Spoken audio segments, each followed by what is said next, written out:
Cuando le cae una rama a tu techo durante la tormenta, dices: ¡cielos! ¡Oh, rayos! ¿Pero por qué no mejor dicen? Como un buen vecino, State Farm está ahí. Y su agente puede ayudarlos a iniciar su reclamo. Claro, mi amor. Después de la tormenta viene la calma. Como un buen vecino, State Farm está ahí. State Farm, Bloomington, Illinois. Solo Radio 90.6 FM, la radio de tu ciudad. Solo Radio. Noticias, información, efemérides, tradiciones. En definitiva, la vida de Ellín y sus gentes. En los desayunos de Solo Radio. De lunes a viernes, a partir de las 8:30 de la mañana. Repetición a las 2 de la tarde. Los desayunos de Solo Radio, para hablar de todo y de todos. José Aurelio Martínez.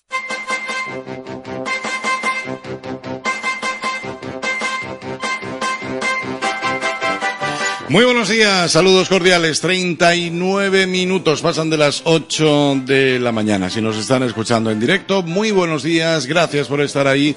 Puede ser también que si miran sus relojes, pues sean las 2 y algunos minutos de la tarde. Esta es la repetición íntegra que del programa les ofrecemos diariamente, con el fin, si por la mañana pues no tienen posibilidad de escuchar completo el programa, se incorporan tarde y les resulta interesante lo que están escuchando, o tienen que dejarnos antes de la finalización del mismo, pues tienen ese doble horario, aunque queda colgado, ya saben, este programa en nuestra web, en ellinsoloradio.com, con el fin que en cualquier momento pues puedan revisarlo, puedan escucharlo. Aquí estamos, buenos días, buenas tardes, por lo tanto, dependiendo de los casos, o cualquier otra fórmula de saludos, y como digo, lo han descargado y no sé exactamente cuándo lo están haciendo. Saludo cordial de José Aurelio Martínez, gracias por estar ahí, es la edición correspondiente al 25 de mayo de 2020.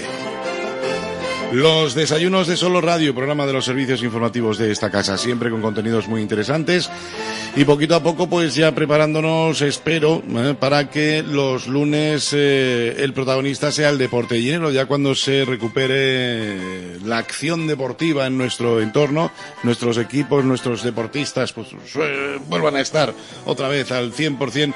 Pues retomaremos, por supuesto, ese programa con el que comenzamos en cuanto a contenidos los de la semana en los desayunos de Solo Radio. Hoy tenemos por delante un programa muy interesante. Hoy vamos a hablar de muchas cosas, ¿no? Pero entre otras, la excusa ha sido pues que, como es habitual, dentro de unos días, en concreto el día 9 de junio, es el Día Internacional de los Archivos y hemos dicho, oye, pues vamos a invitar a una buena amiga a pasar la mañana con nosotros, o al menos a iniciarla en los desayunos de Solo Radio, y ya hablamos un poco pues cómo ha afectado esto del coronavirus a nuestro archivo, qué hay preparado, si es que este año se puede celebrar de alguna manera ese día de los archivos. Y ya está, la hemos invitado, ya que está Beatriz Esteban, responsable del archivo municipal, o como nosotros le decimos siempre cariñosamente, la archivera de Ellín. Exactamente, buenos días. Buenos días, Beatriz, ¿qué tal? ¿Cómo estás? Buenos días, muy bien. Oye, ¿cuánto tiempo sin estar con nosotros aquí en este programa con tranquilidad, no? Pues sabes que yo estoy muy a gusto y siempre que me llamáis, pues suelo decir que sí a todo el mundo. Me cuesta un poco, la verdad. Al principio siempre esto de los medios me cuesta un poco y luego digo, venga, anda, sí. Bueno, ya está. Muy bien. Bueno, pues estás con nosotros, qué bien, porque además en algunas ocasiones hemos tenido incluso oportunidad de repetir algún programa que hemos realizado en los desayunos, y siempre es agradable, ¿no? Además, cómo nos explicas todo, ¿no? Y de esa forma tan clara y concisa. Y porque nos gusta también, ¿no?, saber de nuestras cosas y de nuestra historia, pues siempre resultan programas muy interesantes cuando vienes. Muchas gracias. Bueno. Muchas gracias. Sí que es verdad que alguna vez me han dicho, oye, te he oído hoy en la radio. Y digo, ¿cómo que me has oído hoy en la radio? Si no he ido este año ni el año pasado. Sí, sí, pero se ve que encanta se de vez en reponen cuando. y Sí. la gente les gusta, así me lo dicen. Nos encanta de vez en cuando reponer uno de esos programas y escucharlos. Gracias. Beatriz, aunque después haremos un poquito de memoria, ¿no? De qué es el archivo, para qué sirve realmente el archivo y demás. Hablando de actualidad, pues claro, ahí tenemos el coronavirus, ¿no? Que no sé cómo Sí. va a influir en la celebración del Día de los Archivos, pero a mí me gustaría también que me contaras un poquito, bueno, pues cómo lo llevas. ¿Cómo lo llevas? Sí. Si has estado trabajando todo este tiempo, si has estado en casa teletrabajando, si se puede teletrabajar en un archivo municipal. Háblame un poquito cómo Sí, llevas esto de la pandemia. Bueno, pues mira, afortunadamente desde el punto de vista de salud, estupendamente, y es lo primero de lo que hay que hablar, de la salud, ¿vale? Después el trabajo, pues sí, desde el momento que decidieron que se suspendía el trabajo presencial, pues se organizó en el ayuntamiento una actividad que se llamó Ellín Participa en Casa. Entonces, en ese Ellín Participa en Casa es que cada departamento, los deportes, la Casa de la Cultura, desde la Universidad Popular, desde Medio Ambiente, desde Turismo, yo misma, desde el archivo. Entonces, cada uno íbamos elaborando un recurso, una actividad, algo que pudiera ser visto por la gente desde sus casas. Pues un vídeo, pues hacer cada uno dentro de su ámbito, ¿no? Entonces, dentro de mi ámbito del archivo, pues yo pensé, vamos a ver qué les puede gustar a la gente, qué podemos hacer. Evidentemente, mi campo es la documentación administrativa y la documentación histórica. Claro, de la documentación administrativa, como tú has dicho, pues el trabajo es más difícil. El trabajo con la documentación administrativa lo he retomado desde el día 4, porque el domingo 3 de mayo salió una orden que nos decía expresamente a los archivos que nos teníamos que reincorporar. Porque se entiende que si no funcionan los archivos en justicia, en Hacienda, pues el resto de oficinas no pueden trabajar tampoco. Entonces, yo estoy trabajando ya presencialmente desde el día 4 de mayo. Vale, pues las otras 4 o 5 semanas que hemos estado teletrabajando, en lugar de dedicarme a la documentación administrativa, me he dedicado a la parte histórica de difusión. Y bueno, pues creo que sí que le ha gustado también a la gente. Lo que hemos hecho ha sido preparar unos pequeños vídeos. Bueno, tenían que haber sido mucho más cortos, pero yo no sé cómo lo hago, que al final yo digo, la gente se va a aburrir y va a pagar antes el vídeo. No, pero sí, bueno, sabemos que es difícil que la gente mantenga la atención durante mucho tiempo en el móvil o en la tablet, entonces tiene que ser una cosa más breve, no es el mismo medio que estar aquí en la radio contigo charlando, o que, bueno. Entonces, nada, ha sido preparar unos cuantos temas y empezamos por ver cómo funcionaba pues la lectura de una de las memorias de la tía Nica. Porque hace bastantes años ya, pues la familia de Atomí, de Alejandro Tomás Ibáñez, hizo una donación al archivo y había un programa radiofónico muy famoso que, pues eso, era la tía Nica y el tío Chanchero hablando de las cosas de Ellín. Y todos esos guiones y todas esas hacían como unos ripios, o sea, contar la historia tipo verso. Y lo mismo te hablaba del Día de la Cruz, que te hablaba de la Semana Santa, que te hablaba de un personaje, que te hablaba del médico, que te hablaba de una calle.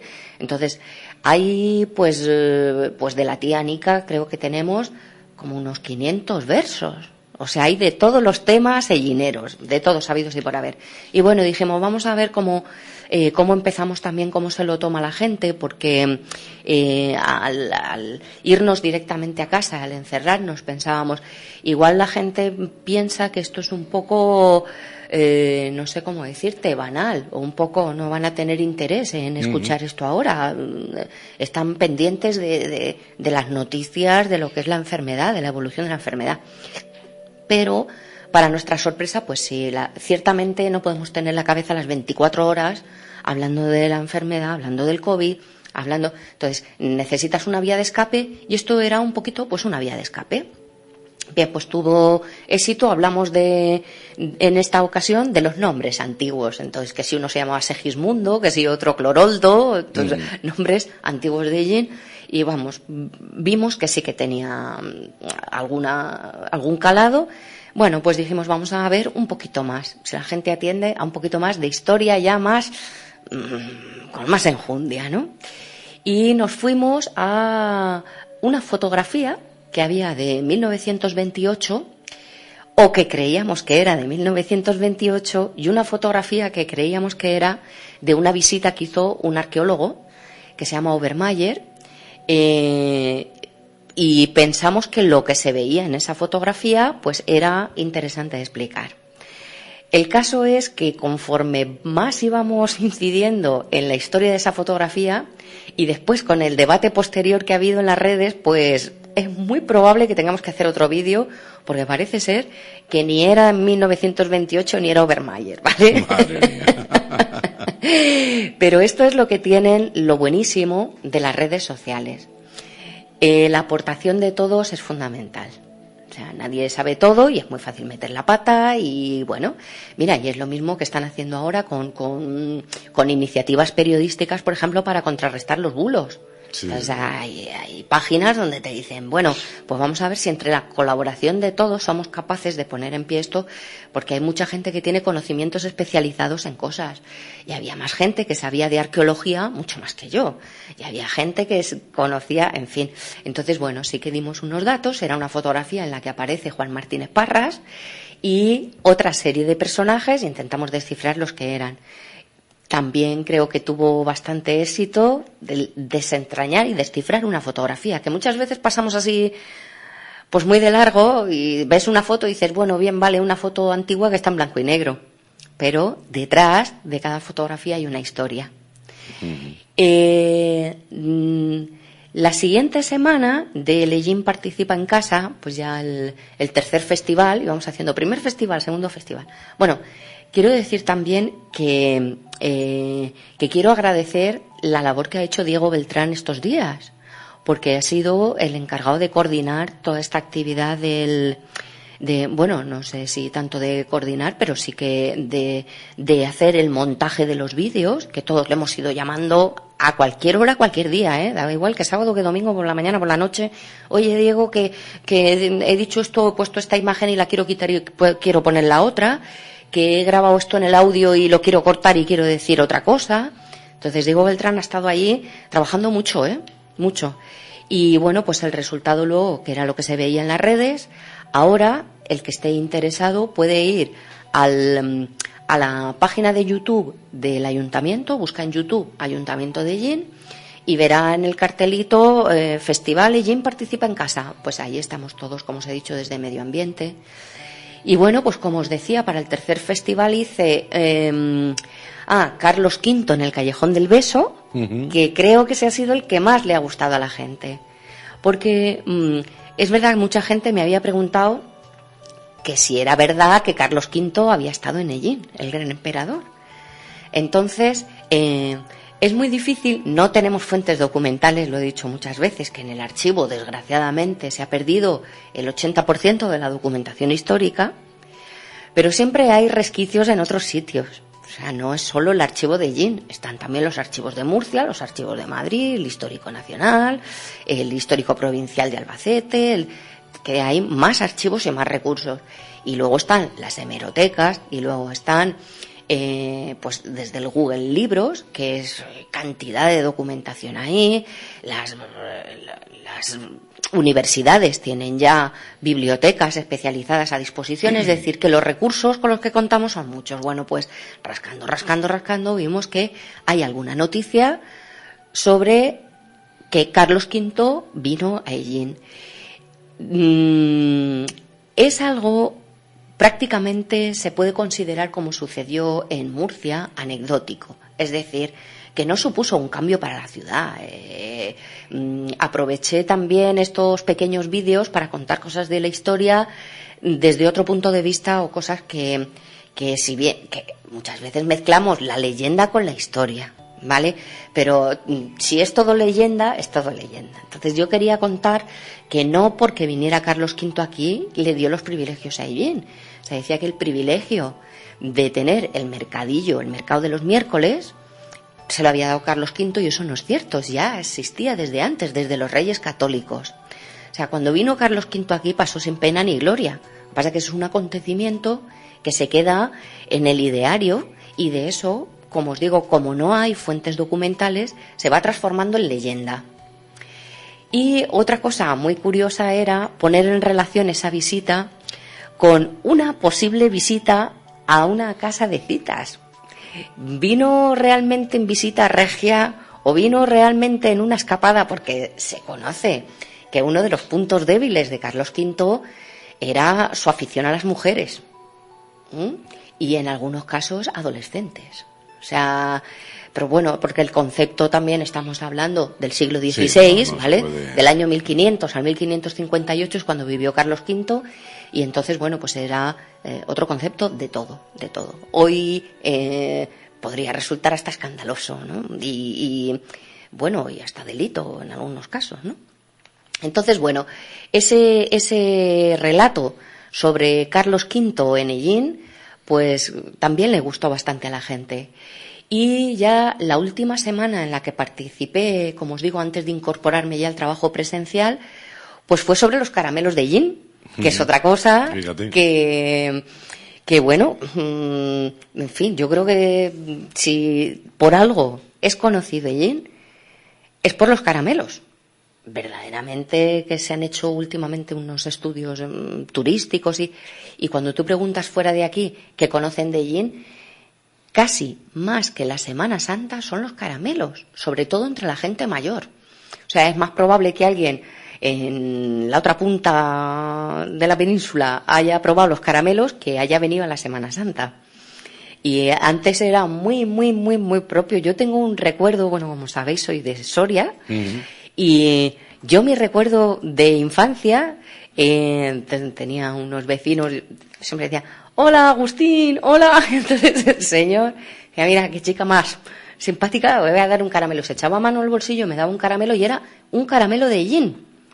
Yo lo he sabido después, cuando he estado, efectivamente, con su papelito blanco y rojo, o más rojo que blanco, lo recuerdo. Sí, sí. Bueno, pues eso era un poco, saber la historia de los caramelos también me parecía interesante. Entonces,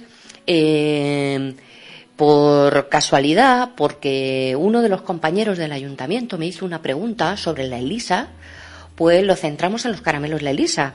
Y entonces empecé a tirar del hilo, y vimos que aquí había, bueno, pues lo que conocemos ahora es que la empresa que ahora tiene los caramelos La Elisa es comprada, la marca, de los años 60, que eran de la familia de Eusebio Arsenal, ¿vale? Entonces, yo lo que hice fue Eusebio García Arsenal para atrás, para saber de dónde venía el nombre de La Elisa.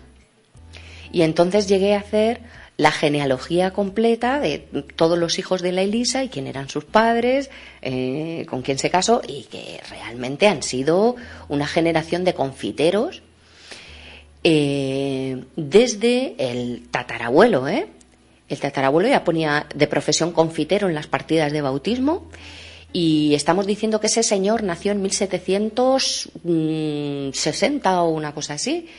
Hombre, desde que nació no iba a ser confitero, pero con 20 años o con 30 años. Entonces, realmente, la profesión, la tradición de los confiteros en Ellín se remonta bastante atrás. Yo diría que por lo menos 150 años de confiteros en la casa de La Elisa los tenemos. Y bueno, pues como os digo, todos estos... Oye, pues ha dado de sí, ¿no? La cuarentena esta. Os puedo decir una cosa, no es nada fácil hacer el montaje de estos mini documentales. Y yo no hacía el horario laboral. Yo me dedicaba por la mañana, por la tarde, el sábado, porque lo quería cuadrar y quería que estuviera terminado. Me tocaba a mí participar el sábado, me tocaba el domingo, y ahí hay que buscar la información, hay que montar, hay que buscar los recursos, hay que buscar una música, hay que buscar... En fin, y luego, como os digo, todo eso se enviaba a Diego y Diego Beltrán pues lo ha montado y lo ha pasado por las redes, lo ha pasado por el Facebook, por el Twitter, las redes sociales, en fin, pues un poco un trabajo colaborativo. Y bueno, no he sido solo yo, han sido todos los compañeros del ayuntamiento. Desde Juventud tienen su propio programa que han mantenido a los jóvenes haciendo actividades, montando. Cada día elegían una cosa, un tema, el color rojo, un juguete, y así han ido montando vídeos también. Lola, que hemos estado escuchando ahora hace un poquito, han hecho un día del libro con mucha actividad. De hecho, mira, gracias al Día del Libro de este año, yo misma me he animado a lidiar con los libros electrónicos y me he suscrito a la página que desde la Junta tienen libros electrónicos, a descargármelo, y como ellos han hecho recomendaciones de lecturas, pues mira, me he leído Mujer de rojo en fondo gris y cosas que ellos han recomendado. O sea que dentro del campo de cada uno hemos procurado seguir trabajando y seguir llegando a la gente, eso sí, a través de las redes. O sea, habrá quien no haya tenido un ordenador, un móvil, una conexión a Internet, pues a ese no hemos llegado. Esto sí que ha sido el cambio ya al mundo digital.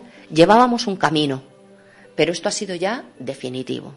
O sea, esto ya ahora sí que no tiene vuelta atrás. De hecho, como os decía, desde el 4 de mayo, que ya estamos trabajando presencialmente, pues la orden que tenemos, que se publicó en el boletín del BOE del 3 de mayo, nos dice que se van a atender todo preferentemente vía telemática. Entonces, bueno, desde el ayuntamiento hemos hecho también una infografía explicándole un poquito a la gente qué tiene que hacer para hacernos una solicitud por vía telemática. Tiene que entrar en la página web del ayuntamiento, ¿vale? Que no se preocupe la gente tampoco, que no tenga firma electrónica o DNI electrónico, porque solo con un correo se puede acceder, pero tienes que tener mínimamente un correo electrónico. Entonces yo sé que esto para las personas más mayores pues sí que se ha vuelto un hándicap, sí que es algo, pero tienen que pedir ayuda, pues a un hijo, a un nieto, ahora ya cuando nos podamos ver, cuando podamos estar, porque la vida va por ahí, va por lo digital, va por lo telemático y esto ha llegado para quedarse. Esto no va a ser una vuelta atrás. Sí, además, como bien dices, íbamos pasito a pasito y hemos dado unos saltos. En estos 2 meses y medio, 3 meses hemos dado saltos. Porque lo hemos necesitado.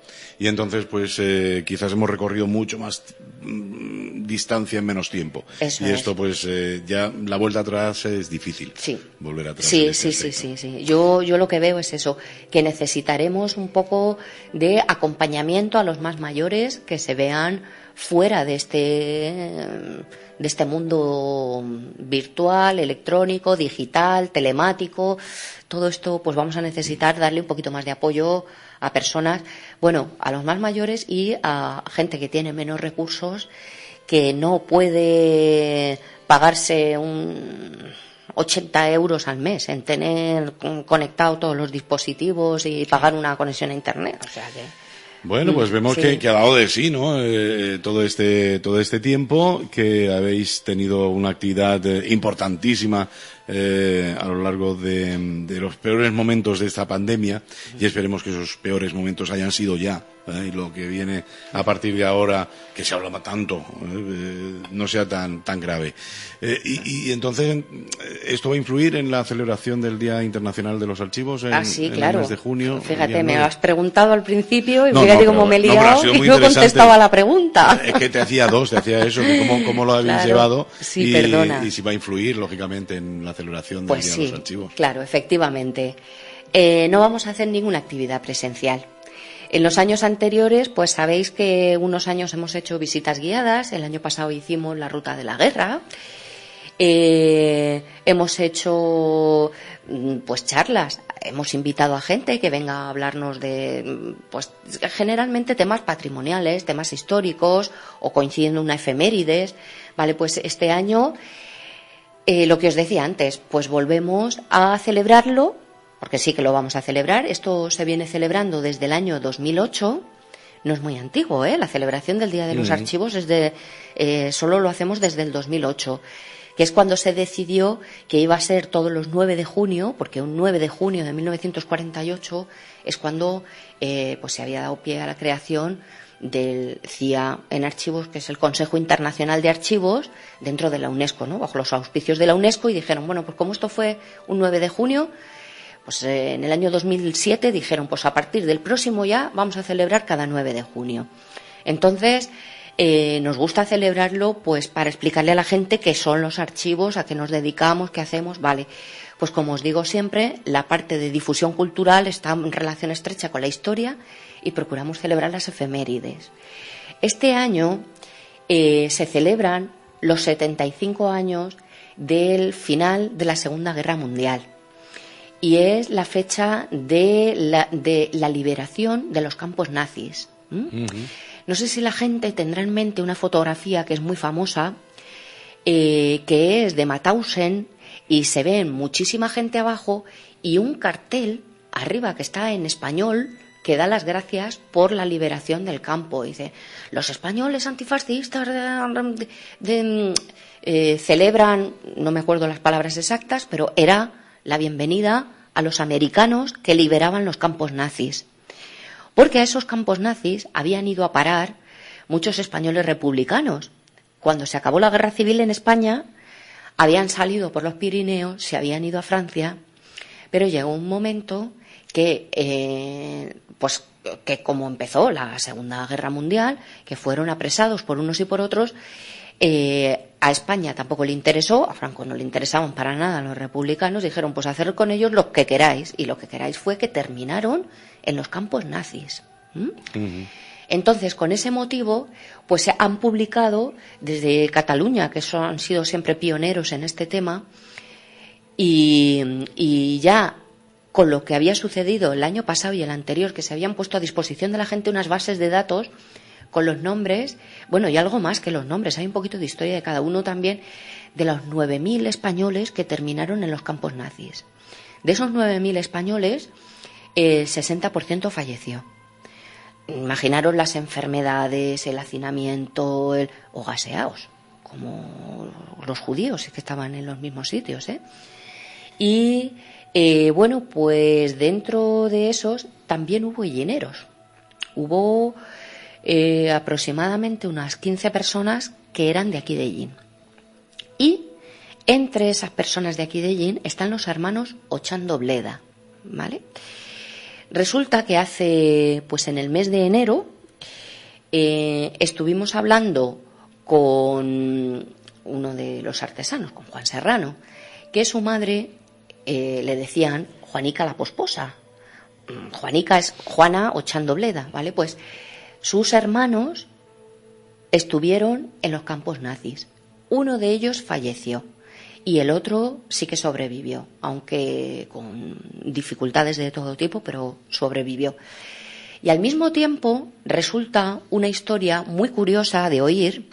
Lo que vamos a hacer, o sea, para concretar la actividad va a ser poner a disposición de la gente el día 9 un audio con la grabación que Juan le hizo a su madre, Juanica, hablando de sus hermanos y de su madre, porque tenían también una hermana monja, aquí en las Monjas Claras. Entonces resulta que en la guerra, pues las monjas sufrieron también la represión y como tenían la persecución y temían por sus vidas, pues esta familia las acogió. Y entonces Juanica cuenta toda esta historia. Por un lado, cómo tuvo que vivir su madre, tener a una hija monja, y por otro lado, tener a unos hijos que eran del bando republicano y que terminaron en los campos nazis. Me parece que es una historia interesantísima y vamos a ponerla a disposición de todo el mundo para que la puedan escuchar. Entonces, lo diremos en las redes, lo diré en el blog del archivo, en el Twitter, y lo pondremos, pues yo supongo que lo subiremos al YouTube o donde sea, ¿vale? Así que la celebración de este año, para conmemorar ese 75 aniversario de la liberación de los campos nazis, vamos a poner este audio de esta señora hablando de sus hermanos que lo vivieron.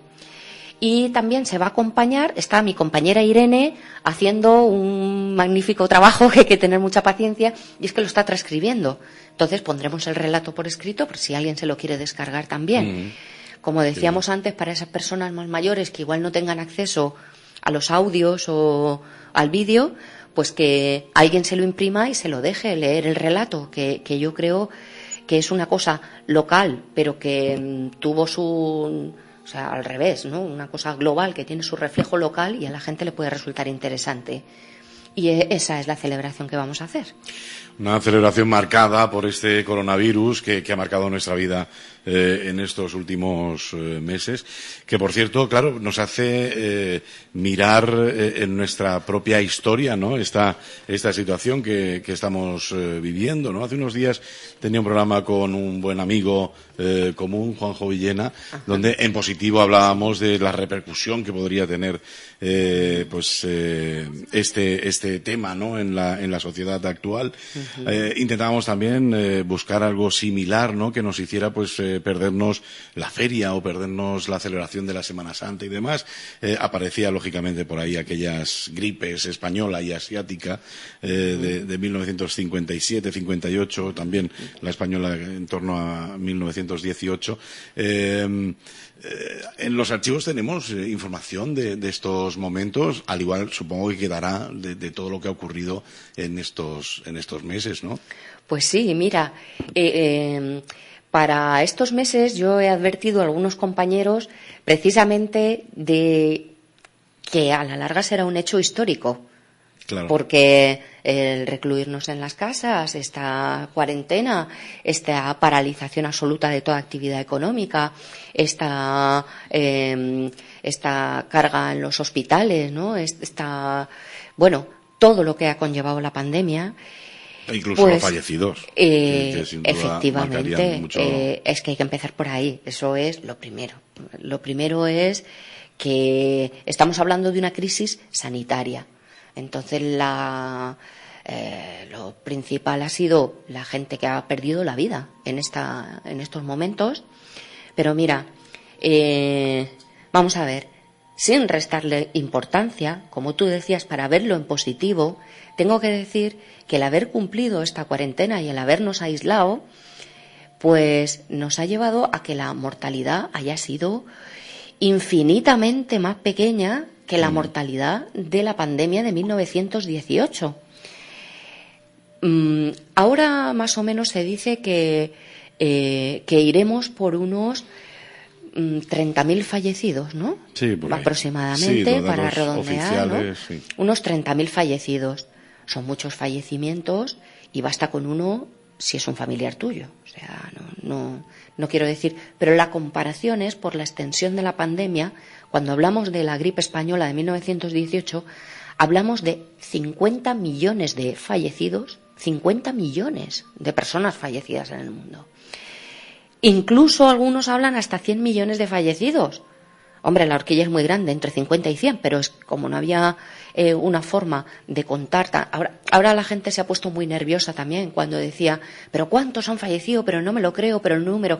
Es que no es fácil, porque hay que tener en cuenta muchas variables para hacer el cómputo de los fallecidos, ¿vale? Si son de aquí, si son de la comarca, si son de fuera y vienen a enterrarse aquí, si son de aquí pero han ido a enterrarse fuera. Entonces, cada organismo y cada institución tiene un tipo de datos. El juzgado tiene unos datos, el ayuntamiento tiene otros datos, el cementerio tiene otros datos, el hospital tiene otros datos, ¿vale? Entonces, yo creo que solo cuando pase más tiempo seremos capaces de saber con exactitud todas estas cifras. De fallecidos, porque de infectados pues va a ser más complicado todavía. Hay mucha gente pues no se ha hecho un test, lo ha pasado en su casa y eso va a ser más difícil de saber, ¿no? Pero, como os decía, de la gripe de 1918, que me pregunta si hay datos en el archivo, pues sí, claro que tenemos datos. Cuando se cumplió el aniversario, en el año 2018, pues hice un post también para el blog del archivo, que lo titulé La gripe de 1918 y el médico de Agramón. Esto es porque, fue un dato anecdótico Y es que, pues siempre digo que como el miedo es libre, pues resulta que el médico que había en Agramón pues salió por patas, porque empezó a ver que aquello se ponía muy feo y entonces se ve que se vio amenazado. Verdaderamente es que te metes en el ojo del huracán. Eso es lo que hemos agradecido cada día a todos los sanitarios y todos los que han estado ahí a las 8 de la tarde con el aplauso, porque es que verdaderamente estar ahí sabiendo que estás poniendo en peligro tu vida y la de tu familia cuando vuelves a tu casa. Y eso es muy duro, ¿eh? Bueno, pues este señor se ve que le entró miedo en 1918 y se marchó del pueblo. Entonces, pues hay en los libros de actas de pleno se ve cómo el ayuntamiento le abre un expediente disciplinario, porque claro, se daba el caso de que al no existir el certificado de defunción, pues los cadáveres permanecían en las casas sin enterrar. Entonces, es un asunto, pues, bueno, que podríamos decir anecdótico en este momento, porque también vemos luego en otras actas que hay de un libro de la Junta Municipal de Sanidad, cómo expresamente citan el trabajo de todos los médicos, de los enfermeros, de todo el personal sanitario. En 1918, si a algo se cita también en concreto, es al personal sanitario, que había que aplaudirles, y se dice en el libro de actas de la Junta de Sanidad que habría que reconocerles ese esfuerzo premiándoles de alguna manera. Entonces eso ya se dice en 1918. El que tenga curiosidad por ver el listado de los fallecidos, pues lo puse con nombre y apellidos a partir del libro de enterramientos, que es otro de los recursos del archivo municipal. Entonces, fijaros que en los años 1916 y 1917 hice el cálculo y aproximadamente fallecían por diversas causas, fallecimiento habitual de la población de Ellín, que en 1918 tenía alrededor de 18.000 habitantes, pues fallecían unas 25 personas al mes. 24, 26, pero una media de 25 personas. Bueno, pues en la segunda oleada del virus de 1918, digo la segunda oleada porque esto empezó en 1917, se dice, no se sabe concretamente si en China o en Estados Unidos, si vino de Fort Riley en Kansas. El caso es que con la Primera Guerra Mundial llegó a Europa, desde Francia, con los soldados, con las tropas. Porque no lo he dicho antes, lo de gripe española es porque en España, como se mantuvo neutral en la Primera Guerra Mundial, sí que se hablaba de la gripe en los medios de comunicación. Mientras que en el resto de los países no se decía nada porque estaban en guerra y no querían minar la moral de los soldados y de la población, porque había más fallecimientos de gripe que por la guerra. Entonces, como no se hablaba nada en todo el mundo, España era neutral y en España sí que se hablaba en la prensa especialmente, pues le llamaron gripe española, ¿vale? Bueno, pues como os decía, en esos primeros meses, que fue muy importante, aumentó, pero no tanto como en este mes de octubre de 1918, que fue la segunda oleada. En ese mes, en Ellín, como os decía, que había habido 25 fallecimientos generalmente, pues fallecieron 191 personas, es decir, 170 más que habitualmente. Y además fallecieron gente, o sea, muchos niños, gente que tenía 20 años y 30 años y 40 años, muchísimos. No es como ahora que decimos especialmente afectado ha sido el colectivo de la tercera edad, especialmente afectado. En estos momentos, en 1918, pues es que falleció gente con, digamos que en plena productividad, ¿no? En plena producción y en plena juventud. Bueno, es verdad también que la gente no tenía una esperanza de vida como ahora, que tenemos de 80 y tantos años, sino que la esperanza de vida era mucho menor, pero bueno, fallecer con 20 años, con 25, con 30 años, bueno, eso supuso después a la catástrofe económica. Había que sumar pues la cantidad de gente que quedaron viudas y que quedaron niños huérfanos y otra catástrofe a unir a la que tenemos hoy. O sea que, bueno, como os digo, si algo bueno podemos sacar de esta otra gripe de 1918 por comparación, es que hemos descubierto que realmente cuando no hay una vacuna, lo único que podemos hacer es mantener el distanciamiento social, ponernos la mascarilla, guardar esos 2 metros y extremar la higiene, ¿vale? Más documentos que nos podemos encontrar en el archivo municipal hablando de la higiene, pues son los bandos municipales. Los bandos de 1918, no sé si tenía alguno por aquí, es que son muy curiosos. Los bandos de 1918, casi todos, van enfocados a la limpieza, a la higiene. Bueno, esto, mira, voy a aprovechar que tengo el micrófono delante y sí lo voy a decir. Yo rogaría también que la gente extreme la precaución. No puede ser que uno se quite los guantes, se quite la mascarilla y lo tire al suelo en cualquier parte. En la calle, en el campo o donde sea, eso no puede ser. Pero ni siquiera que te bebas una lata de Coca-Cola o que te comas cualquier cosa y la tires al suelo. Estás poniendo en peligro la vida de los demás. O sea, ya no solo es que eres un cochino que lo que te sobra lo tiras en cualquier parte, es que en estos momentos es un riesgo sanitario. Bueno, pues como os digo, en 1918 se hablaba de extremar todas las medidas de limpieza y se prohibía sacar la basura a cualquier hora, se prohibía tirar las aguas sucias. Bueno, es que imaginaros también qué es lo que está sucediendo ahora en otros países, cuando hablamos de Brasil, de las favelas, de India, de ciertos sitios, pues que no tienen agua potable, que no tienen alcantarillado, que no tienen... Pues todo eso es un caldo de cultivo para que virus, bacterias y de todo. Y bueno, una amiga mía decía, y es que tenemos que entender que los virus, las bacterias, los cocodrilos y los seres humanos formamos parte de lo mismo, somos parte de un sistema. Y en ese sistema están los virus, estaban antes de los dinosaurios, y se extinguieron los dinosaurios y continuaron los virus, con que tenemos que contar con que están aquí y que tenemos más posibilidades de extinguirnos los seres humanos que los virus. Los virus pueden continuar. Esa es una cosa, y otras que son tan pequeños. Un ejemplo muy gracioso que no me acuerdo dónde leí. Es que hazte la idea de que pones una gallina en la tierra, ¿no? En el globo terráqueo tú pones una gallina. ¿Qué representa esa gallina en la tierra, no? Pues así es como es un virus dentro del cuerpo humano. Para hacernos a la idea de la proporción, son tan pequeñísimos que incluso se sabía de su existencia antes de poderlos ver. Hizo falta tener microscopios electrónicos para poder ver esos virus.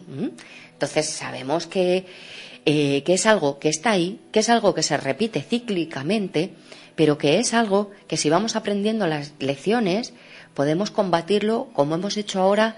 Yo le doy la enhorabuena a todo el mundo.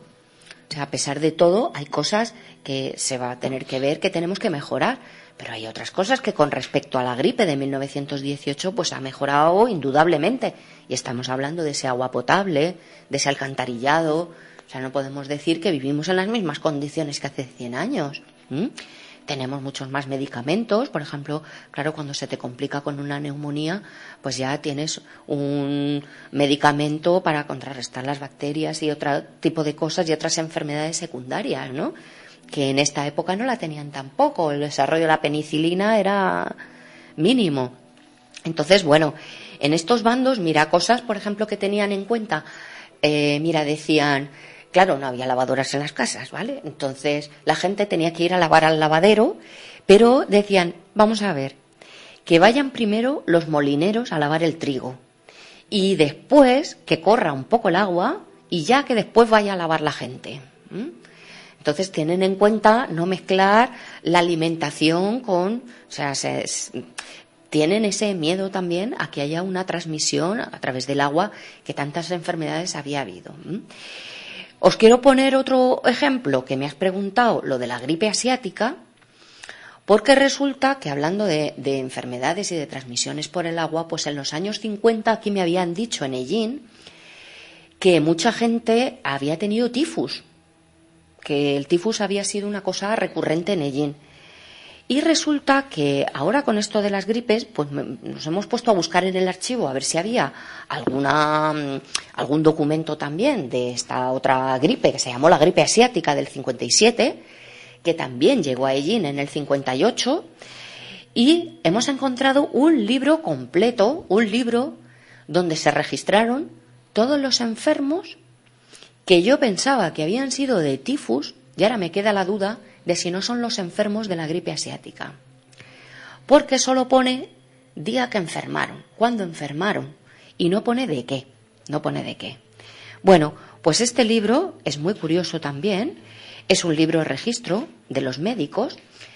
También estamos hablando de que en 1958, que es el registro de este libro, también hablamos de los meses de septiembre y octubre. Igual que te decía que en octubre de 1918 es el registro del mayor pico de fallecidos, en el 1958 también, ¿vale? Entonces, tenemos que prepararnos, sin ser alarmistas, no es improbable que para los meses de octubre o noviembre de este año tengamos un nuevo pico, porque la historia nos dice qué es lo que ha sucedido en años anteriores. Lo que tenemos que hacer es ser conscientes de no hacer ahora locuras, que ya estamos en fase 1 y parece que estamos en la fase 14, y no hacer caso a las medidas sanitarias y estar preparados por si viene una nueva ola. Vamos a prepararnos porque cuando viene todos los años la gripe, todos hemos oído en los últimos años que si la gripe A, que si la gripe aviar, que si la gripe porcina, que si la gripe, variantes y mutaciones de virus, y no sabemos si vamos a tener este mismo virus en una nueva oleada para octubre. Pero la historia nos dice que sí. En las dos grandes que hay reflejo en el archivo municipal, los peores picos han sido en octubre de 1918 y en septiembre y octubre de 1958, ¿vale? En este libro de 1958, pues como os digo, sería la feria, finales de septiembre, primeros de octubre. Ahí se junta mucha gente, comienza la escuela, hay mucha actividad porque ya después del verano comienzan la actividad laboral, en fin.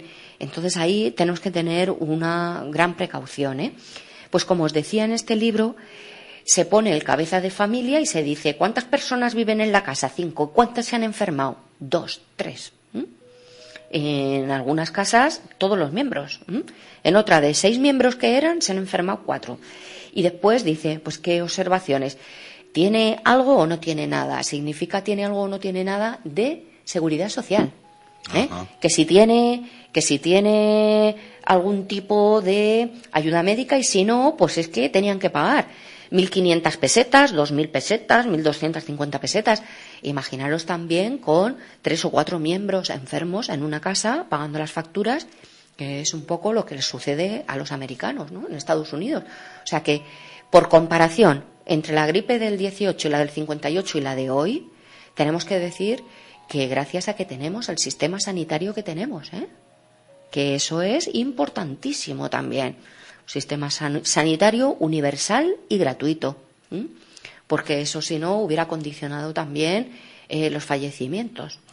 Y bueno, pues se decía quién era el médico de cabecera que iba a atender a esos pacientes y dice, bueno, pues don José Tomás Precioso o don Eulogio Silvestre, que a todo el mundo le suena, ¿no? Los médicos de Hellín.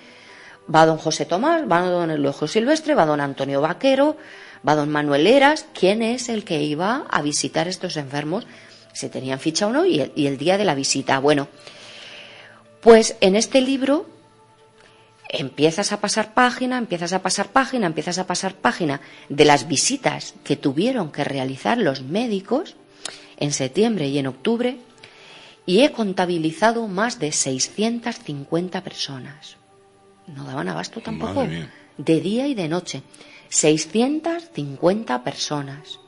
El caso es que no pone aquí que esto fuera gripe asiática, pero yo me temo que sí, porque coincide con las fechas y porque el contagio fue muy grande, como ahora. Y en esta gripe también fallecieron 10.000 personas al menos, contabilizadas. Lo que pasa es que la gente no se daba cuenta.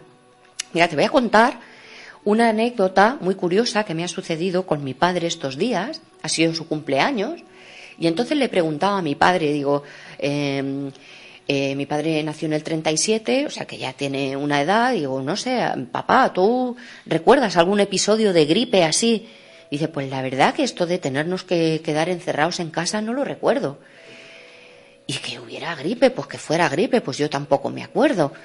Y continuando la conversación, dice, pero verás, me pasó una cosa muy curiosa, porque mi padre hizo la mili, iban a la mili con 21 años, como os he dicho, nació en el 37, o sea, su año de reemplazo fue en 1958, coincidió con este. Uh-huh. Y me dice, ay, nos pasó una cosa muy rara. Resulta que nos mandaron a casa, en medio de la mili. De un día para otro les dijeron que se fueran cada uno a su casa. Y como aquí no nos volvían a llamar, oye, pues yo me puse a trabajar. Y un buen día, ya llevaba 3 meses trabajando y sin volver a la mili, recibo una carta que sí vale que se prorroga 2 meses más. Entonces, mi padre del año de servicio militar durante 5 meses estuvo en casa. Y pues no he hecho averiguaciones, pero igual hay alguien, algún oyente que nos esté escuchando que le sucediera lo mismo, o alguien que recuerde eso. Algo que sucedió en el año 58 que fue extraño. ¿Por qué no sabía mi padre que eso era un episodio de gripe o porque eso era algo que se salía de lo normal? Pues porque no contaba con ningún medio de comunicación, porque la labor que habéis hecho los medios pues ha sido extraordinaria también. Porque ahí están, aparte de que tengamos todas las redes sociales, pues claro, en continuo la transmisión de un mensaje que te llega del ministerio, del mundo sanitario, del gobierno, enseguida se difunde por todos los canales. Mi padre no tenía ninguna idea, no tenía acceso ni a una radio. O sea, mi padre tenía 20 años y lo único que tenía era que trabajar todo el día. Claro. Y ya está. Se iban al trabajo y no sabían nada más. Ni de más medidas sanitarias, ni de más medidas higiénicas, ni de más distanciamiento, ni de más nada. Entonces, yo sospecho, solo es una sospecha, que si les pasó esto en el servicio militar de 1958, otras cosas pudieron suceder.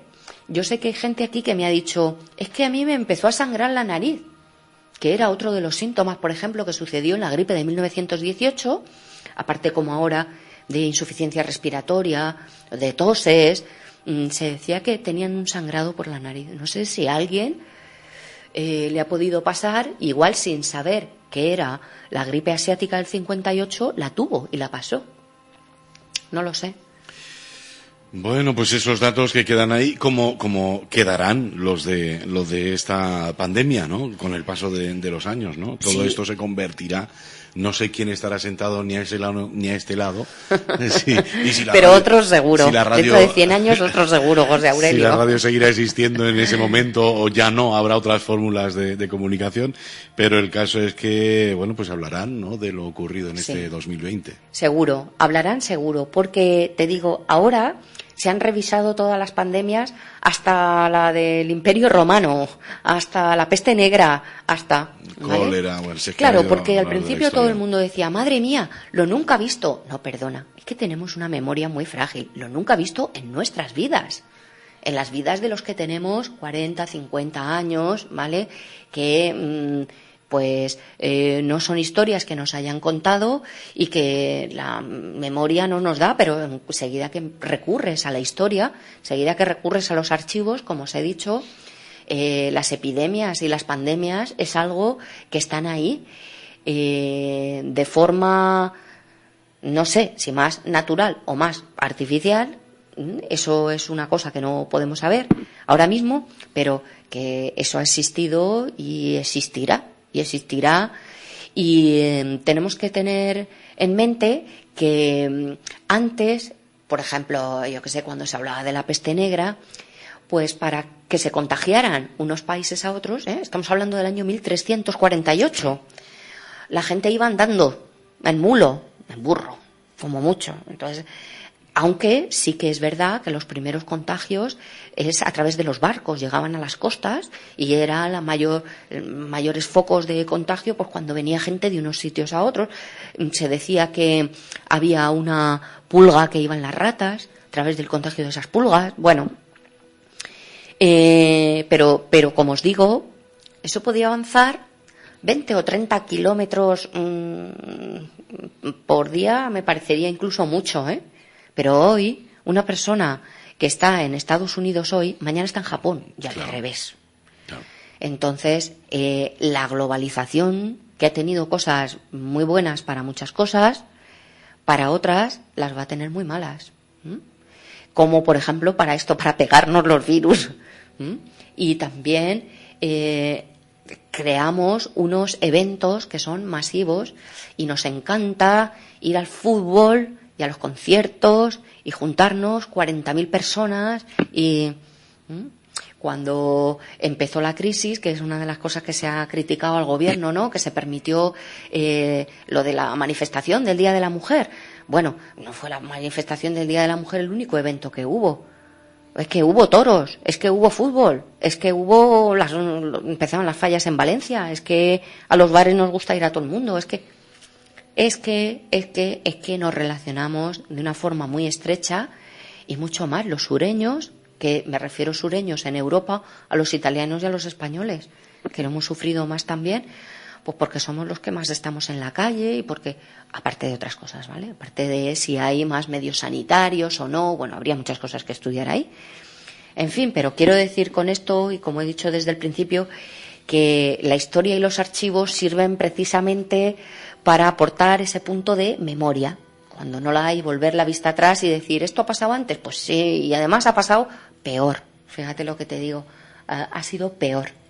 Ahora, el gran reto que está por delante, por supuesto, como tú has dicho, primero son las personas que han fallecido y tenemos que darle el pésame a todos los familiares y todos los que lo han pasado mal, tienen su salud dañada. Y después, ahora viene el reto económico, a ver cómo se soluciona esto, que mucha gente pues ha sido muy perjudicada económicamente. Y este es el reto que tenemos por delante ahora. Es un reto, sin duda, importante. Sí, es importante. Y esperemos que nos podamos centrar solo en este reto económico y, como bien decías, sí, no se repita la historia y en septiembre, octubre estemos viendo picos de incidencia de nuevo de este virus. Efectivamente, sí. Esperemos que sea así. Bueno, pues como pueden comprobar, esto ha sucedido en otras ocasiones y bueno, pues las personas de aquel momento pues lo vivieron como hemos podido vivir nosotros ¿no? Diciendo esto es el no va más, esto es lo nunca visto, como comentabas. Sí, pues fue lo nunca visto para nosotros, pero para ellos también fue lo nunca visto en ese momento. Sí, perdona que te interrumpa, José Aurelio, si es que prácticamente en todos los siglos han tenido una pandemia gordísima.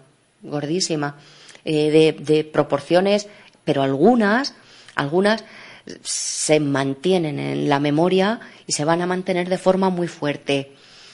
La nuestra, como tú decías, esta que acabamos de vivir ahora, más aún todavía, porque contamos con los medios que no han tenido en ocasiones anteriores de dejarlo.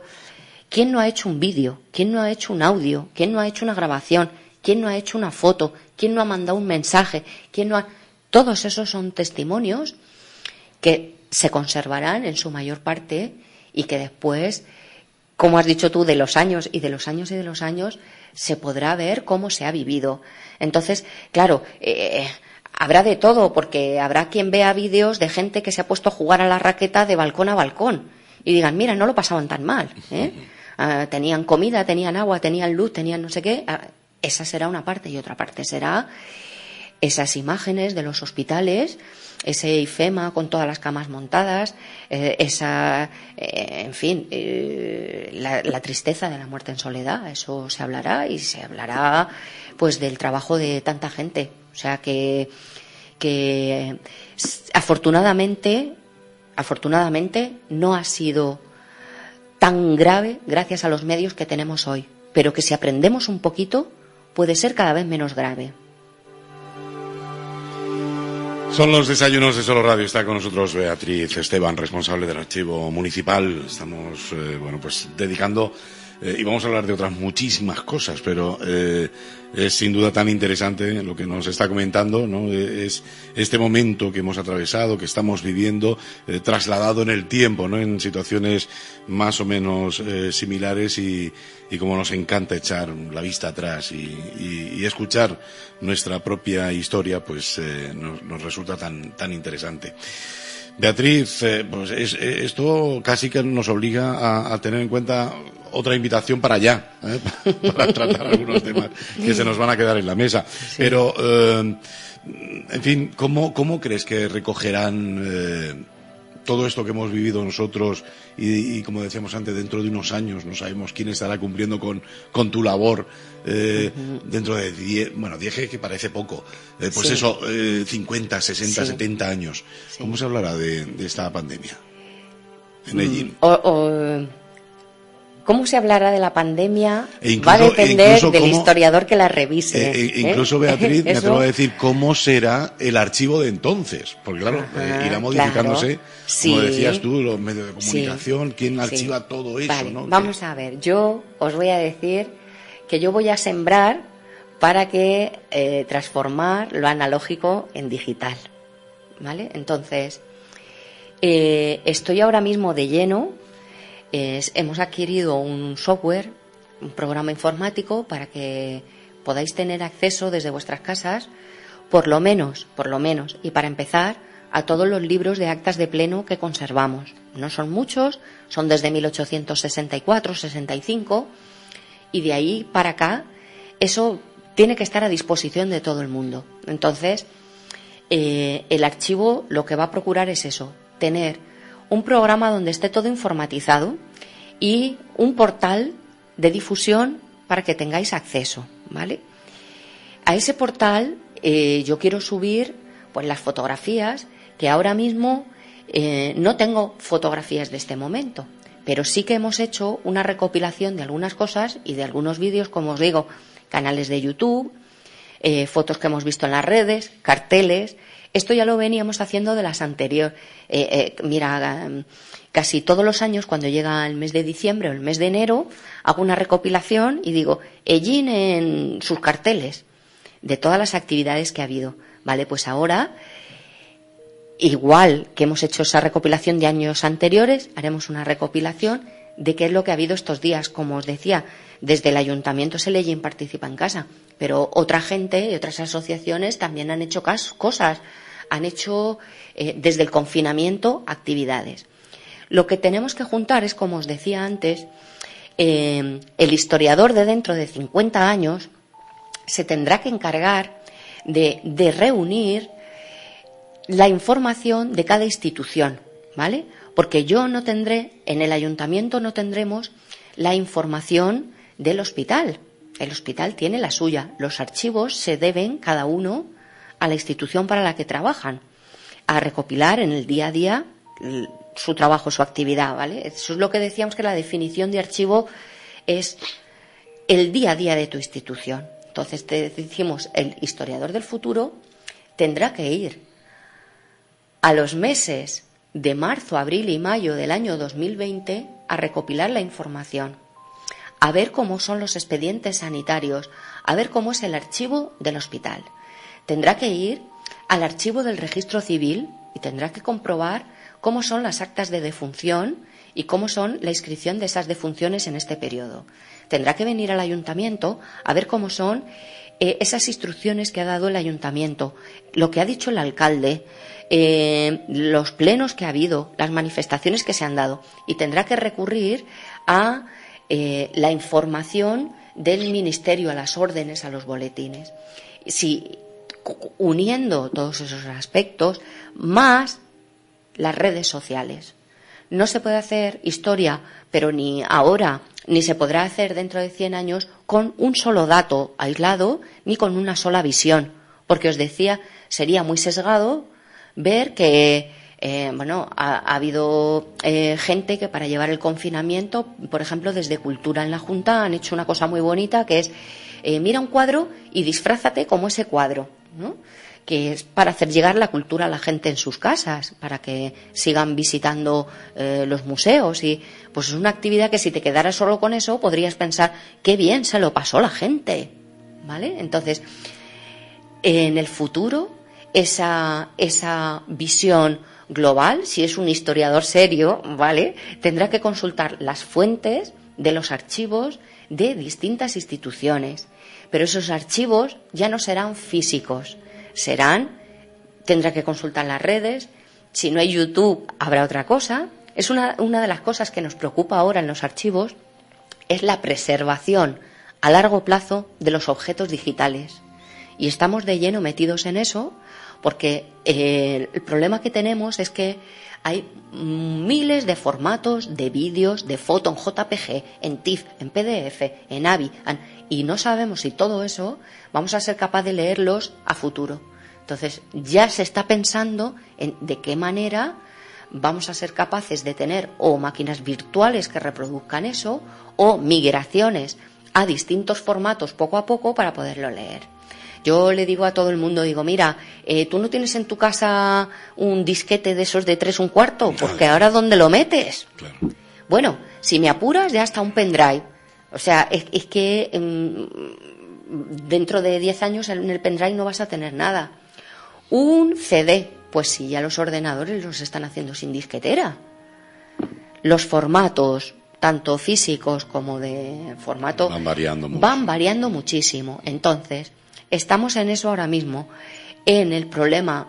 Primero, la informatización y la digitalización son fundamentales y no se accederá a la documentación como tengo yo aquí el libro del médico del año 58, que es un libro de tapas marrones con su nombrecito escrito a mano, manuscrito. No, va a cambiar el soporte, va a ser un soporte electrónico y va a cambiar la forma que tenemos de leerlo. Pero la visión o la misión de alguien que quiera hacer historia dentro de 50 años de este momento, como te digo, tendrá que ser manejando multitud de fuentes, de audios, de vídeos, de redes, de escritos y de multitud de instituciones. Con una sola tendrá una visión muy sesgada. Bueno, ya puestos a soñar, pues puede cambiar mucho, ¿no? Y drones por ahí dentro, colocando las cosas, sacándolas, ¿no? Cada vez que alguien las pida, pero en fin, para eso el cine, ¿no? Ya veremos a ver sí, cómo... pero yo creo que es más fácil que el dron sacándote las cosas, eso puede ser ahora que las tengo en papel, pero una vez que ya estén digitalizadas y el acceso sea... todos en casa. Efectivamente, todos en efectivamente. Casa. La gente no tendrá horario ni calendario, es decir, no tienes por qué venir al archivo tú a consultar de 8 a 3 y sentarte en una mesa, porque puedes estar a las 11 sentado en el sofá de tu casa y se te ocurre que puedes mirar algo que te ha llamado la atención. Entonces nos pondremos cada uno el horario y el calendario a nuestro gusto. Cuando nos venga bien. Exactamente, cuando nos venga bien, sí. Beatriz, y hablando de cambios, de modificaciones con el paso del tiempo, se habló hace un tiempo de cambio de ubicación, de mejorar las instalaciones del archivo, de ampliarlas, porque, en fin, continúas en el mismo lugar de hace tantos y tantos años, que ya se quedó pequeño en su momento, con lo cual, pues... Claro. Supongo esa es la cosa. ¿Cómo van las cosas? Pues mira, este es un asunto muy peliagudo, verás. Sí, porque como aquí hay una parte política, pues yo no quisiera, vamos a ver, ahora meter la pata. Yo solo voy a hablar desde un punto de vista técnico, ¿vale? Entonces, ¿qué me dice el punto de vista técnico? Pues que tenemos un archivo municipal inapropiado para conservar la documentación, ¿vale? Mira, antes de venir aquí, que es lo que hago todas las mañanas, es abrir las ventanas y hacer un recorrido, pues para evitar, pues no ha habido una gotera, en fin, que todo está bien, todo está en su sitio, no ha entrado un pájaro o alguna cosa extraña, ¿no? Y se abren las ventanas para que corra el aire, se renueve, haya una ventilación. Tenemos un termómetro que mide las temperaturas y la humedad. Entonces, ponía antes de venir aquí 72% de humedad, ¿vale? Cuando la teoría nos dice pues que como mucho un 45% de humedad ya es bastante, ¿eh? Vosotros sabéis lo que pasa cuando tenéis un papel con mucha humedad, cualquier papel, Pues es que estos documentos, tenemos documentos en el archivo desde el siglo XVI. El primer documento que tenemos es de 1559. Desde ahí hasta ahora, pues hay en la casa de la Cuesta de los Caños alrededor de 8.000 cajas y podemos tener otras 5.000 en un depósito que hay en la Avenida de la Constitución. Entonces, con el inconveniente de al ser dos depósitos distintos, pues nos tenemos que desplazar en continuo. Te piden una cosa, pues está aquí. Te piden otra cosa, pues la tienes allí. Pues tienes que ir continuamente de un sitio a otro. Y después, que me gustaría explicarle a la gente que no... Vamos a ver, el archivo no se organiza como una biblioteca, que tú en la biblioteca, pues por materias, dices, me interesa los libros que se hablen de mariposas, y vas a la estantería y los tienes todos juntos, ¿no? El archivo no funciona así, sino que funciona a través de la documentación que te van dando las oficinas, las transferencias de lo que te van dando, ¿no? Entonces, a mí me dan en la secretaría y lo pongo, y al lado me dan de urbanismo y lo pongo, y al lado me dan de tesorería y lo pongo, al lado me dan de intervención y lo pongo, al lado me dan de personal y lo pongo, y yo voy poniendo al lado todo uno al lado del otro. ¿Qué quiero eso decir? Que yo no puedo decir, es que tengo todo lo de 1918 junto. No. Como os he dicho antes, cuando yo quiero recurrir a 1918, por un lado tengo que buscar la correspondencia, por otro los bandos, por otro los libros de pleno. El sistema de organización de funcionamiento es distinto. Con lo cual, quiero decir con esto que no se puede partir los libros y los documentos que hay ni en un sitio ni en otro, porque el sistema de ordenación lo impide. Es decir, yo para llevarme, si me dices todo lo de 1918, tendría que abrir 50 cajas y sacar documentos de 50 cajas. Y luego me dices, pues ahora me interesa lo del 20 y destrozaría el sistema de organización. Entonces, quiero decir que hace falta un edificio que sea capaz de albergar toda la documentación en su conjunto. Primero, porque las medidas de conservación de humedad ya no son, o sea, son impropias del todo. Y claro, una de las misiones de los archiveros es la conservación, pero es que yo ya no puedo hacer nada más. O sea, si yo ventilo, si pongo un radiador, y eso no baja y tenemos un problema de humedades, pues no se puede solucionar si no es con otro edificio, otro, ¿vale? Y por otro lado, pues el espacio, como te he contado.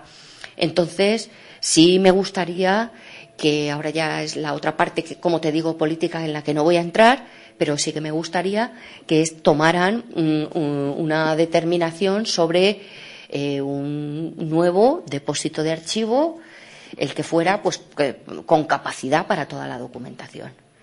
Hombre, y ya si la archivera pues además tiene la posibilidad de tener un espacio para que los investigadores vayan a atenderlos en condiciones, y si además podemos que vengan, porque han venido algunos institutos a visitas guiadas, pero claro, los chavales están como piojos, no me pueden ver en una mesa, no puedo enseñarles a todos. Pues entonces, si tenemos otros medios para difusión, culturales, para visitas guiadas y para otras cosas, pues mejorará el servicio en general. Pero lo fundamental y lo prioritario es la conservación de la documentación, que ahora mismo pues no está en las mejores condiciones. La verdad que, claro, ya lo comentas así, y ya nos imaginamos que una vez que se haga un cambio, pues que se haga pensando en que va a tener todo lo necesario para muchos años, ¿no? Entonces, claro. Bueno, pues entonces ya podríamos incluso dudar que esa ubicación en lo que fue el Museo Comarcal fuera suficiente para muchas décadas, ¿no? No lo sé, igual otro tipo de pues lugar, verdaderamente. Como bien dices, esto también ya es una decisión política. Efectivamente, pero evidentemente plantea muchas dudas sobre la idoneidad de ese edificio para un archivo. No, a ver, no por nada malo, sino porque a todas luces vemos que podría quedarse pequeño muy pronto también, ¿no? Y quizá antes de empezar. Claro, es verdad. Si tenemos en cuenta todo lo que hay fuera del archivo. Claro. Ese es uno de los hándicaps, pues uno de los inconvenientes. A ver qué es lo que pasa y eso, pues vamos a pensar que al final la decisión que se tome será buena para para el archivo y para su labor. Sí, tan vamos importante. a ver, a mí me preocupa que cuando yo he llegado he visto que aquí solo se ha conservado documentación desde el siglo XIX, cuando teníamos que tener desde el siglo XV, porque concejo, lo que ahora es el pleno del ayuntamiento, el ayuntamiento ha existido desde el siglo XVI, había libros de actas de pleno, todo eso no se ha conservado. Entonces a mí me da mucha pena porque se ha quedado un archivo muy empobrecido, pero en lo que está en mi mano yo intento enriquecerlo, intento decir, venga, pues que la gente haga donaciones, venga, pues vamos a ver si nos dan vídeos, venga, vamos a ver si grabamos audios, vamos a ver si tenemos fotos. Lo que está en mi mano, no solo lo que es del ayuntamiento, sino municipal, intento recopilar documentación y tener documentada esta época, como hemos hablado antes. Entonces, me daría mucha pena que también este esfuerzo pues se tire por tierra porque no tenemos medidas de conservación ninguna y nos juntemos eso dentro de 100 años que hemos hablado y el que vaya a estudiar la pandemia de hoy diga, pues ojo, que no tenían nada y no lo han guardado y no lo han conservado. Y mira, dejaron las cintas DAT, que se graba, por ejemplo, todo lo de los servidores, hay un tipo de grabación de seguridad de los ordenadores, pues mira, lo han dejado ahí y había una gotera, le ha caído encima, se han calado y ya no tenemos nada. Sí. Pues hombre, eso a mí me dolería, como archivera que soy, que lo que procuramos es la conservación a largo plazo de la memoria. Pues claro, yo tengo que procurar por todos los medios dar guerra para que haya un edificio y unas medidas pues acordes con la conservación. No quizá te voy a decir quiero lo mejor, ¿no? Porque lo ideal, si me pongo a pedir, lo ideal sería tener un archivo como los que se hacen ahora, el último que se hizo en Murcia, que es el archivo regional, el archivo histórico provincial. Son unos edificios que se hacen pensados para ser archivo. Entonces tienen, el de Murcia es que hay hasta árboles por dentro cuando tú entras a la sala de investigadores, con una capacidad, una sala de exposiciones, de reuniones. De hecho, la propia Consejería de Cultura de la región de Murcia es que tienen ahí oficinas en el archivo regional. O sea, se convierte en un centro cultural de primera magnitud. Claro, estamos hablando de que eso es una ciudad y, bueno, esto también, pero me refiero con menos habitantes, ¿no? No tenemos la misma capacidad ni económica, ni el mismo número de habitantes, ni nada. Pero que lo ideal para la instalación de cualquier cosa, no solo de un archivo, es que nazca para la cosa para la que va a ser. Nos pasa lo mismo con la biblioteca, también estaría muy bien que Jin tuviera una nueva biblioteca. Pues haces bien pidiéndolo, ya está. Oye, que no tiene por qué ir lo técnico al 100% igualado a lo político, que en este caso pues se os tiene que escuchar y haces muy bien, si no te estaría fallando a ti misma y nos estaría fallando a nosotros si no pide lo que realmente necesitaría un archivo, ¿no? Otra cosa es que se pueda tener o no se pueda tener, que haya posibilidad de tenerlo o no, pero por lo menos que se pida, ¿no? Por tu parte es algo que es lógico que hagas, lo tenemos claro, ¿no? Lo intento. Bueno, pues a ver lo que pasa, aunque parece que este tema está un poquito parado ahora mismo, ¿no? No se habla mucho del asunto. Pues sí, bueno, es que evidentemente las prioridades son otras. Es evidente que con la pandemia pues lo ha cambiado todo. Entonces este parón ahora hace también pues que se pongan como prioridades otras cosas que antes no eran. Y yo pues por ejemplo cuando veo que ahora el esfuerzo se tiene que hacer pues para el comercio, ¿no? Y la revitalización comercial y industrial y me parece lógico. O sea, me parece que el foco tiene que estar ahora ahí y es muy lógico. Ahora, sin perder, ya te digo, el punto de vista, yo sigo trabajando y en realidad me hubiera gustado que para el Día de los Archivos estuviera disponible ya este portal para que pudierais acceder. No va a ser así, precisamente por el parón también, pero vamos, que antes de que termine el año yo me gustaría que, si no físicamente, virtualmente, sí que empezara a tener la gente disposición a la documentación desde sus casas. Qué bien. Beatriz, tenemos que dejarlo aquí. A mí se me han quedado un montón de temas sobre la mesa para hablar contigo. Nos hemos centrado en la situación actual, hemos echado un vistacillo también a momentos similares en la historia de nuestro entorno con virus, gripes y demás. Y bueno, pues mira, un poquito de futuro hemos hablado también, a ver si ya se va cumpliendo pronto, ¿no? Y se va convirtiendo también en presente ese futuro que deseamos para el archivo municipal, porque más allá de solamente guardar pues la actividad del ayuntamiento, es importantísimo también para nuestra historia, ¿no? Y la labor que se hace desde los archivos es muy trascendental, ¿no? Con lo cual, que podáis hacerlo en las mejores condiciones posibles es bueno para todos. Beatriz, tenemos que dejarlo aquí. Sí, te dejo como siempre los últimos minutitos para lo que tú quieras. Hemos estado hablando mucho, la verdad. Nada, yo sí que, bueno, como os he dicho, quizá los archivos no son ahora lo más importante, no es ahora la prioridad, pero tiene que ser de un mantenimiento en continuidad. O sea, no podemos dejar por eso tampoco tirada por tierra la cultura, como no se puede dejar.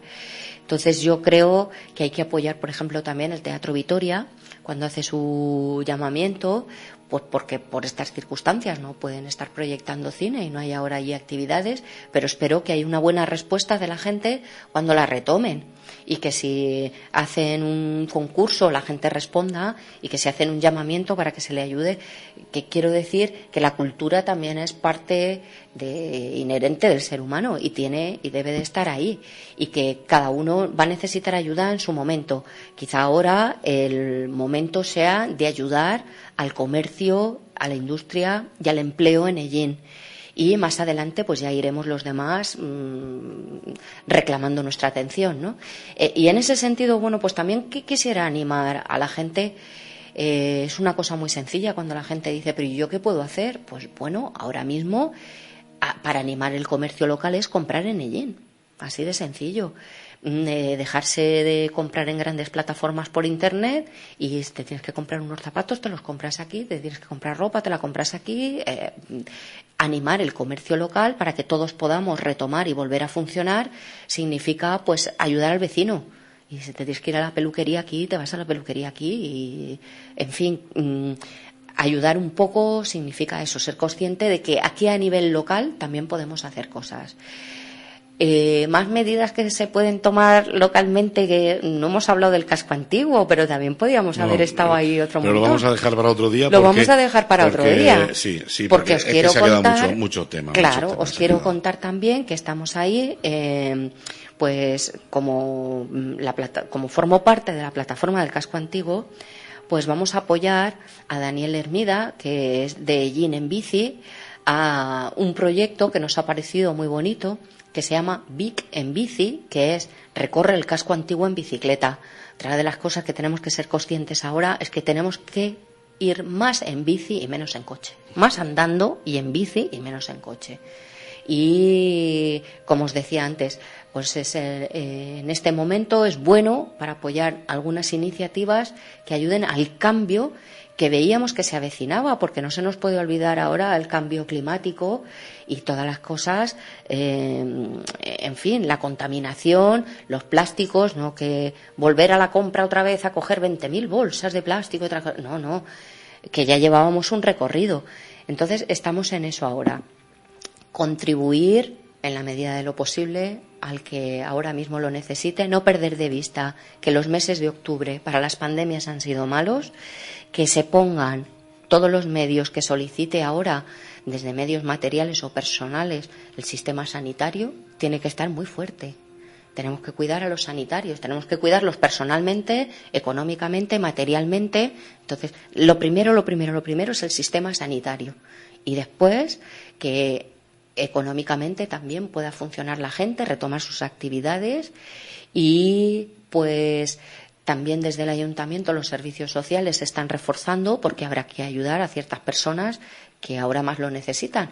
Bueno, pues que seamos conscientes que ahora es donde está ahí la ayuda y un poquito ya cuando nos vayamos despejando, pues que todos los que formamos parte de la vida cultural y la vida social, pues también reclamemos ahí luego nuestra atención Y bueno, pues así yo creo que vamos a conseguir que el próximo año sea pues distinto y nos lo tomemos con más conciencia, pero con más alegría. Qué bien. Beatriz, muchísimas gracias por haber estado con nosotros. Vuelvo a decir, todo esto lo vamos a dejar sobre la mesa porque tienes que volver. Tienes que volver y además muy pronto.